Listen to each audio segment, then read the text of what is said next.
Hey, welcome to Zach's Tech Turf and weekly download episode number 31, which is my weekly tech and PC gaming news series. Today, I'm going to be playing some For Honor while I give you this news, and I'm just going to be sipping on some water because this is my 4th video that I created so far today. Make sure you guys let me know in the comment section what you're sipping on. Let's get into it. Before jumping into the news, I wanted to let you know about my For Honor benchmarks. For Honor is taking the PC gaming popularity by storm, and I uploaded 3 different benchmarking videos the day it launched using a $50, $100, and $150 graphics card. Make sure you check those out. Our first set of news is some bad news for Oculus. The VR company decided to shut down over 200 demo stations that were in Best Buys this week. Oculus commented that this is normal post-holiday drawback, but Best Buy employees stated that there were strings of days where they wouldn't give a single demonstration because customers weren't interested. This is a pretty big deal if you ask me, because in order for people to buy into VR, they're gonna have to try it first, simple as that. Moving on to good Oculus news, Mark Zuckerberg recently visited the Oculus Rift research facility, and a picture of him shooting spider webs out his gloves became super popular. Apparently, Oculus is working on gloves that let you do things such as that, but also type on a virtual keyboard and draw stuff. Some new technology arrived from EVGA this week with their new ICX GPU cooling for the GTX 1080s. These new 1080s have 9 added thermal sensors and 2 separate fans now, one for the actual GPU and the other for power and memory. With these extra 9 sensors, the fans can be individually and automatically controlled to reduce throttling and not cause fires,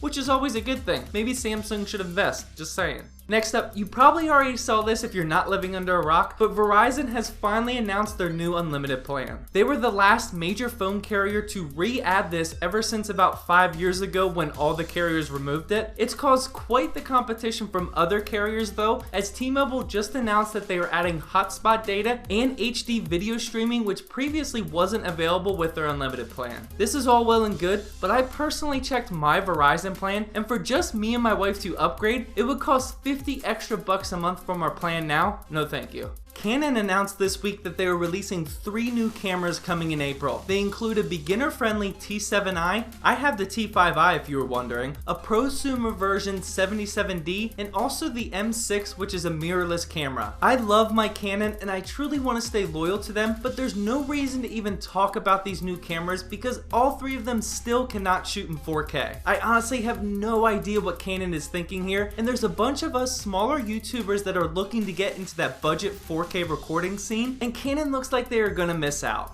And finally, to wrap up tech news, because Japan is hosting the 2020 Olympics, they started an interesting campaign this week for their Olympic medals. They are collecting old smartphones for the tiny amount of precious metals that they contain. The amount of precious metals in smartphones is super small, but this will definitely help them create the roughly 5,000 metals that they need to produce by 2020. To start off PC gaming news, Overwatch is getting a server browser. This news came at the end of last week, so I'm sure you've heard by now, but it's a pretty legit feature. The server browser allows players to completely customize game modes, and this will open up a whole new world for Overwatch. I'm excited. If you guys have been following the channel for a bit, you'll know that I'm a huge fan of EA Origin Access. For $5 a month, you get full access to their huge list of games, and they're running a 7-day free trial on their service. Titles in the vault include Battlefield 3, 4, and Hardline, Crysis 3, all the Dragon Age games, FIFA 16, and the Mass Effect series. This is some crazy value for just $5 a month, and it blows my mind how many people don't take advantage of this.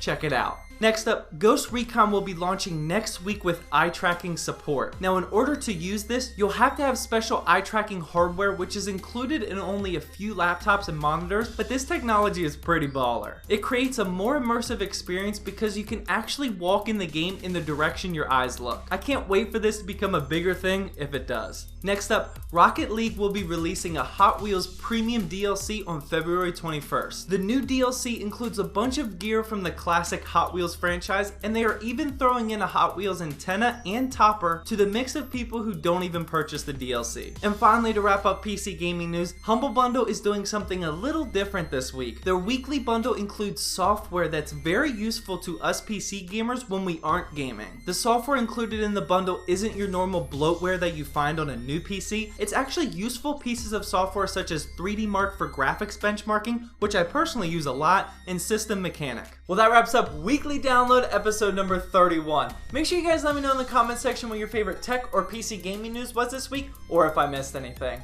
Well, I hope you guys enjoyed this video. Please drop a like down below to help support my channel, and as always, thank you for watching, and please subscribe for more Zach's Tech Turf videos.